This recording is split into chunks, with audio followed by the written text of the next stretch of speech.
The regime's influence is crushed. It's a total crisis for Havana. Let's break it down. When it's Donald Trump, all these Democrats go bonkers. Is the Cuban government the Trump administration's next target, Mr. Secretary? Very quickly. Well, the Cuban government is a huge problem. Yeah, the Cuban government is a huge problem. First of all, is that a yes? Cuba, but I don't think people fully appreciate.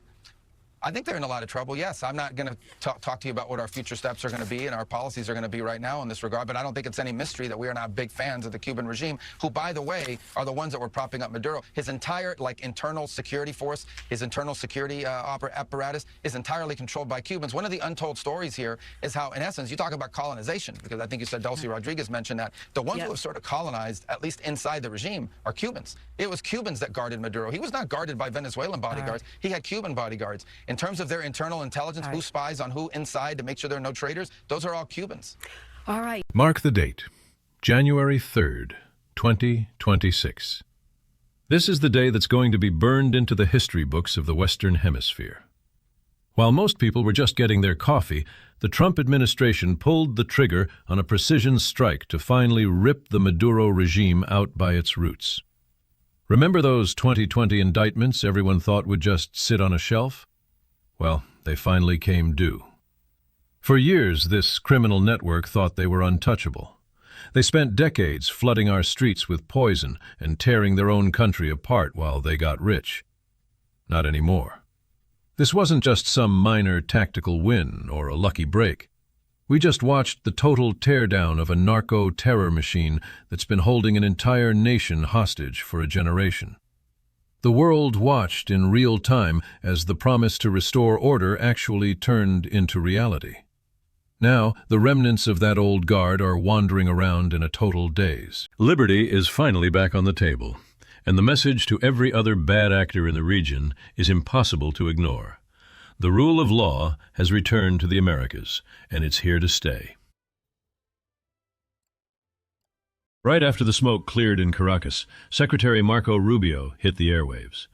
And he didn't look like a man interested in small talk. When he sat down for Meet the Press, you could see the intensity on his face.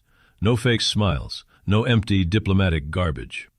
He gave a cold, hard assessment of the regional players who actually kept the Maduro nightmare alive for so long. When the questions turned to Havana's role, Rubio didn't stutter. He didn't call Cuba a neighbor. He called them what they really are, the masterminds who built the very security forces that kept the Venezuelan people in chains. His tone was measured, sure, but it carried the heavy hand of a superpower that's finally found its spine. The secretary basically told the world that the time for looking the other way is finished. The leadership in Havana is sitting on a massive liability now, one they're going to find impossible to survive as the geopolitical tide finally turns against them. If you want to understand why Havana is panicking right now, you have to look at how deep their claws were in Caracas. For over 20 years, Cuban intelligence goons have been the actual backbone of the Venezuelan security apparatus. This wasn't some friendly partnership. It was a parasitic deal where Havana traded its thuggish expertise for cheap oil and a seat at the table of chaos. Rubio didn't mince words. He called it a colonization of another country's defense system.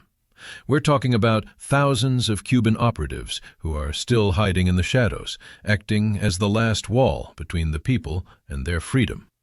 By calling Cuba a huge problem, the secretary is pointing his finger right at the source of the rot. Havana can't afford to keep protecting these actors anymore.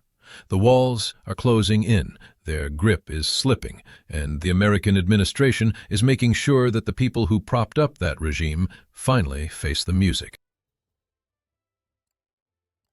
The ground is shifting under our feet, and that warning to Havana couldn't be any louder. Rubio wouldn't give away the next play. He's keeping them guessing with a bit of tactical silence, but you can easily read between the lines. The United States is back in its own backyard, and the Monroe Doctrine is being dusted off for the modern age to make sure things stay stable. As these dominoes start to tumble, the goal is simple: get rid of foreign meddling once and for all. We're looking at a hemisphere of actually free nations, not countries chained to some failed ideology from 50 years ago. For the guys running the show in Cuba, the clock isn't just ticking, it's running out. Now the world is waiting to see if the last few holdouts will choose to step aside, or if they'll wait to feel the full weight of American resolve. That red tide people talked about for years? It just hit a brick wall of American determination. Ending. This report is complete, but the fight is just beginning. Subscribe now to stand with us.